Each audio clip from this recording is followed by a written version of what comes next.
बांगलादेश हिंदू अत्याचार व पिंपळगाव येथील तरुणावर हल्ल्याच्या निषेधार्थ निफाड शहर बंद व मूक मोर्चा। बांगलादेशात घडत असलेल्या अत्याचाराचे पडसाद भारतात दिसून येत आहे।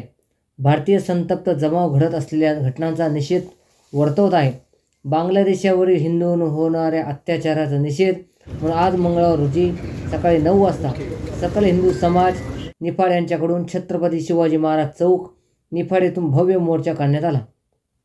यावेळी छत्रपती शिवाजी महाराज व डॉक्टर बाबासाहेब आंबेडकर यांच्या प्रतिमेला पुष्पहार घालून मोर्चाला सुरुवात करण्यात आली।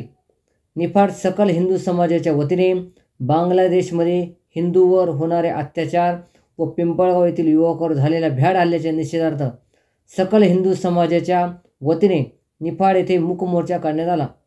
या मोर्चामध्ये निफाडमधील पंचक्रोशीतील संपूर्ण हिंदू बांधव उपस्थित होते।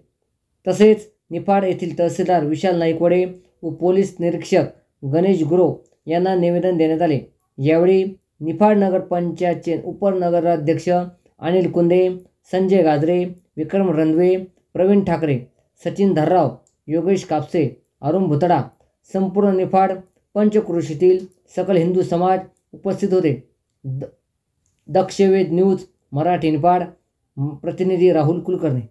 पिंपळगावला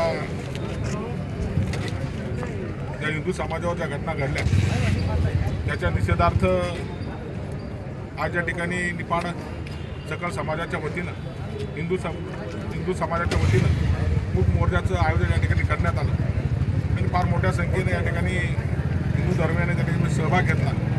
खऱ्या अर्थानं ह्या अत्याचार जो घडतो आहे हा अत्याचार जे कोणी समाजकंटक असतील त्यांच्यावर खऱ्या अर्थानं कारवाई झाली पाहिजे। बांगलादेशमध्ये जरी असेल तरी आंतरराष्ट्रीय लेवलला त्या कारवाई झाली पाहिजे, कारण अशा ज्या घटना आहेत या घटना पुन्हा एकदा घडू नये आणि कोणावर हा अत्याचार होणं उचित नाही आहे। कारण प्रत्येक देशामध्ये या हिंदुस्थानामध्ये सुद्धा सर्व धर्मीय लोक त्या ठिकाणी राहतात, म्हणून हिंदुस्थानामध्ये असे अत्याचार त्या ठिकाणी होत नाही। बांगलादेशमध्ये जर खऱ्या अर्थानं हिंदूंवर असे अत्याचार होत असतील तर हे त्या ठिकाणी त्याचे निषेधार्ह आहे आणि हा निषेध करण्याकरता आम्ही सर्व या ठिकाणी सकल हिंदू समाजाच्या वतीनं या ठिकाणी मूक मोर्चाचं आयोजन करून अतिशय शांततेमध्ये हा मूक मोर्चा या ठिकाणी पार पडला।